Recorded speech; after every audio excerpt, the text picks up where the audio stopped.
Hello అండి, అందరికీ నమస్కారం. మన తెలుగు సాహిత్యం ఛానల్కు స్వాగతం. ఈరోజు నేను చదవబోయే కథ శ్రీ సుబ్బా గారు రచించిన పాఠం. కథలోకి వెళ్ళబోయే ముందు మీకు ఒక చిన్న రిక్వెస్ట్. మీరు మన ఛానల్ను ఫస్ట్ టైం చూస్తున్నట్లయితే తప్పకుండా సబ్స్క్రైబ్ చేసుకోండి. ఈ కథ ఆంధ్రజ్యోతి సచిత్ర వారపత్రికలో జూన్ 5, 1998లో ప్రచురింపబడింది. ఇక కథలోకి వెళ్దామా? పెళ్ళైన తర్వాత అప్పగింతల వేడుకల్లో తల్లి తండ్రి కన్నీరు మున్నీరై తనని భర్త అత్తమామల చేతుల్లో పెడుతూ ఉంటే రాధకి కన్నీరు ఆగలేదు. దుఃఖం ముంచుకొచ్చి తల్లి గుండెల్లో తలదాచుకుంది. 23 ఏళ్లు పెంచి పెద్ద చేసిన వ్యక్తిని ఓ కొత్త ఇంటికి కాదు, ఓ కొత్త లోకంలోకి శాశ్వత ప్రతినిధిగా పంపాలంటే ఎవరికైనా సరే పేగు పగుళ్ళు వేస్తుందేమో. కాలేజీకి వెళ్తే, బజారుకి వెళ్తే తను తిరిగి ఇంటికి వచ్చేంత వరకు గుమ్మం దగ్గరే తచ్చాడే తల్లి, వీధి మొగ వరకు 10 సార్లు తచ్చాడే తండ్రి ఆ రోజు ఆశ్చర్యంగా కనిపించారు. అనుకున్నప్పుడల్లా కనిపించరని, ఆలోచనల్లోనే తల్లిదండ్రుల్ని చెల్లాయిని చూసుకోవాల్సి ఉంటుందనే నిజం రాధకు తెలిసొచ్చింది. దాంతో గుండె రాయిగా మారినట్టు అనిపించింది. మీరు ఉత్తరం రాస్తే చాలు, మీ అమ్మాయిని వెంటనే పంపిస్తాను. మీరు బెంగ పెట్టుకోవద్దు మామగారు, సూర్యం అన్నాడు. లక్ష్మి కూతురు రాధని దగ్గరగా తీసుకుని తల నిమిరింది. వీపు రాసింది. తన పమిట కొంగితో కన్నీళ్లు తుడుస్తూ తప్పు, ఏడవకూడదు అంటూనే తను దుఃఖాన్ని అదిమి పెట్టుకుంటూ కన్నీళ్లకు అడ్డుకట్ట వేసుకోబోతూ ఓడిపోయింది. మీరు బాధపడద్దు, వియ్యపురాలు అంది. దాన్ని మీ చేతుల్లో పెడుతున్నాను. ఇక తల్లిని నేను కాదు, మీరు. నాయనా, దాన్ని ప్రేమగా చూసుకో చాలు అంటూ ఇద్దరికీ చెప్పింది లక్ష్మి.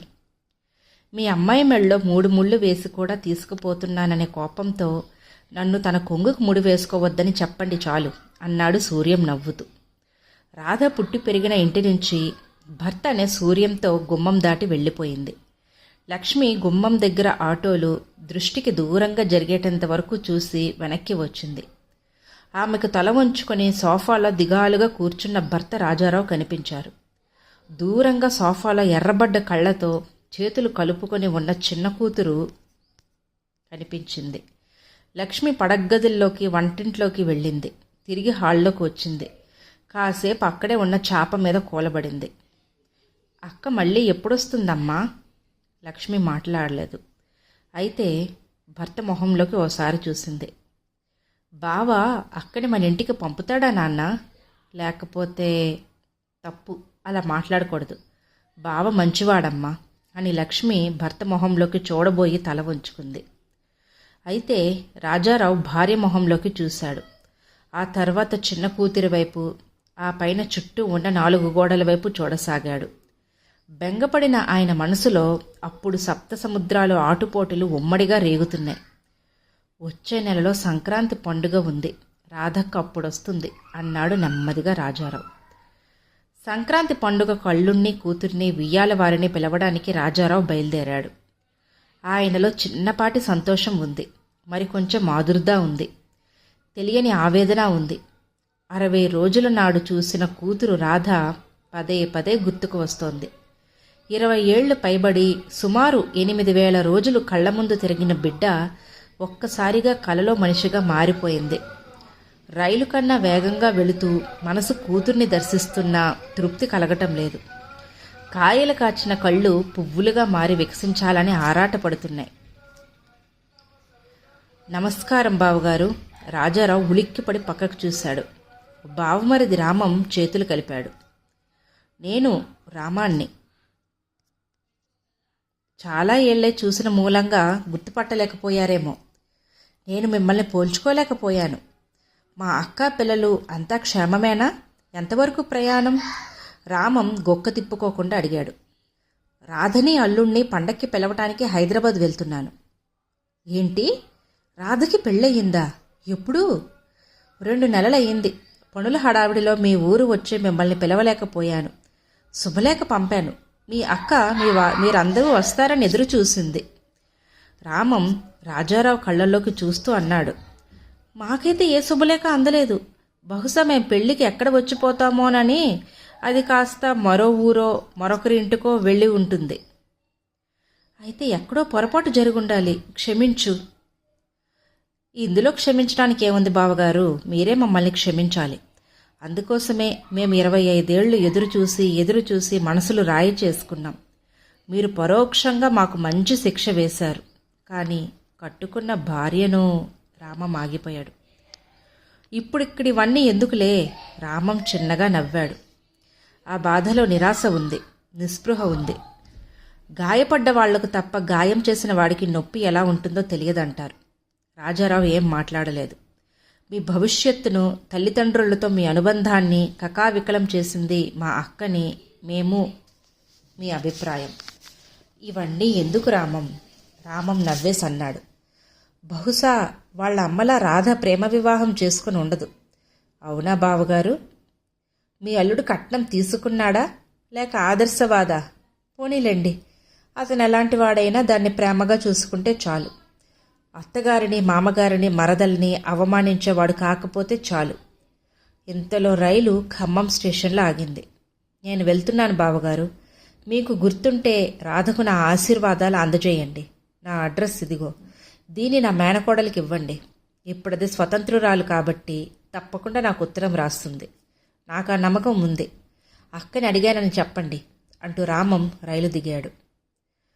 రాజారావు రామం రైలు దిగిన తల వంచుకునే కూర్చున్నాడు చాలాసేపు. సూర్యం గుమ్మంలోని ఎదురెళ్ళి మామగారికి ఆహ్వానం పలికాడు. వియ్యంకుడు మర్యాదగా పలకరిస్తే వియ్యపురాలు గౌరవ సూచకంగా నమస్కారం చేసింది. రాధ తండ్రి గొంతుకు గుర్తుకుపట్టి ఆప్యాయంగా వచ్చి ఆయన కాళ్లకు నమస్కరించి పక్కన కూర్చుంది. తల్లి చెల్లెల గురించి అడిగింది. రాజారావు 1కి 10 సార్లు కూతురు వైపు చూసి చూడనట్టు చూశాడు. ఆమె కళ్లల్లో వెళ్లి విరిసే ఆనందాన్ని గుర్తించాలని ఆతృతపడ్డాడు.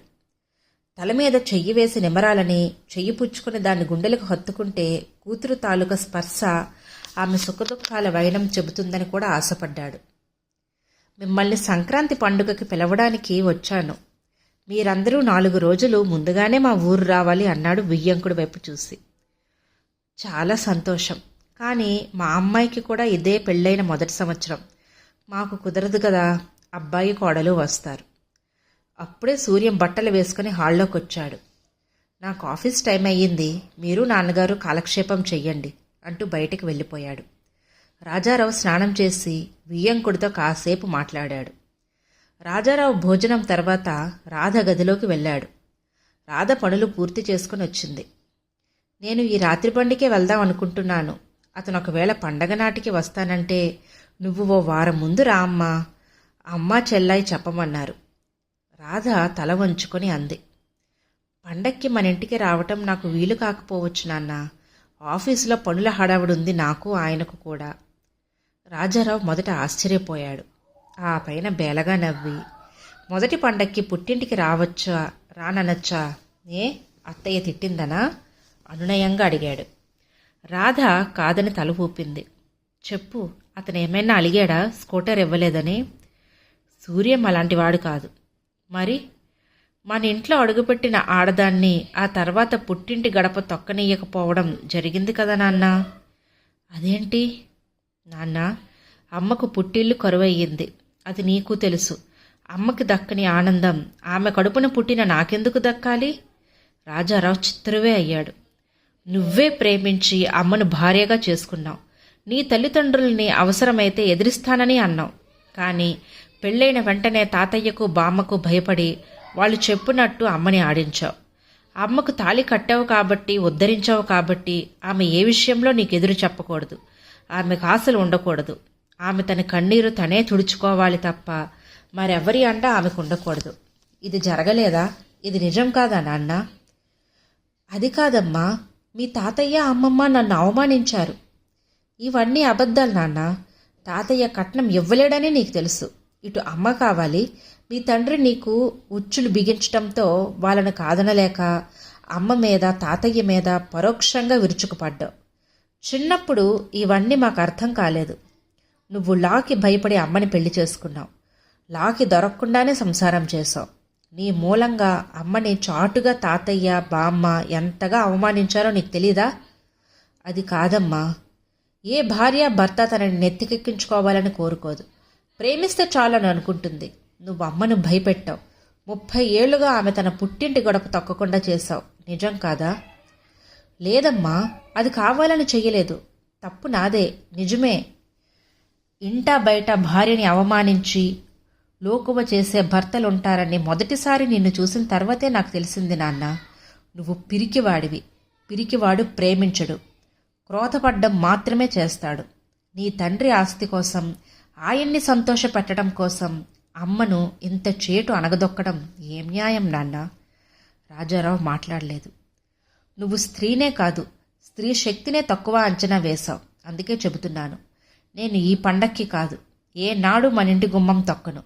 మా తాతయ్య పడ్డ క్షోభ, మా అమ్మమ్మ పడ్డ నిందలు, వాటి ఉప్పెన ఎలాంటిదో నీకు తెలిసి రావాలి. ఏ ఆడదైనా మగవాడైనా తమ ఎదుగుతూ తమ పక్క వాళ్ళ ఆత్మానందానికి దోహదపడాలి. మనిషికి ప్రేమించడానికి చాలా గట్స్ ఉండాలి నాన్న.